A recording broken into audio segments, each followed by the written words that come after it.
Waste Bengal election में जिस level पे प्रीवियस कल्चर दबा के चला है ना, वो डेमोक्रेसी नहीं है, बल्कि एक ऐसा बाजार है जहां पर दबा के वोट खरीदे जा रहे हैं।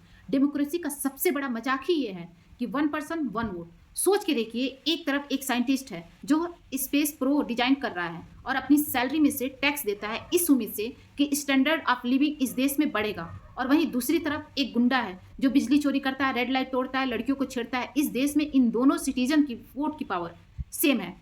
बंगाल में 510 करोड़ और तमिलनाडु के 172 करोड़ सीज किए गए।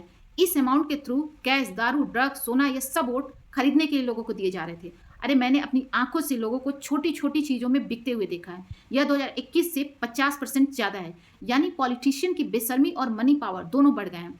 आप तो सुबह शाम घिस रहे हो, टैक्स भर रहे हो, रूल्स फॉलो कर रहे हो।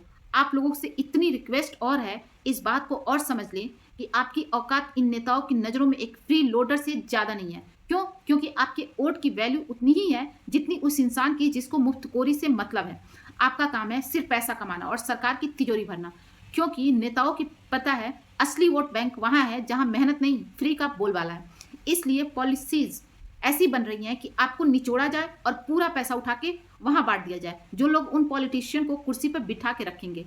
अब बंगाल का रिजल्ट तो आ ही गया और जनता ने किसकी रिश्वत को ज़्यादा पसंद किया ये भी आपने देख लिया। पर याद रखना, नेता कोई भी जीते, हारना हम सब जैसे ऑनेस्ट टैक्स पेयर्स को ही है। हमारी मेहनत का पैसा सिर्फ वोट खरीदने का एक फ्यूल बनकर रह गया है।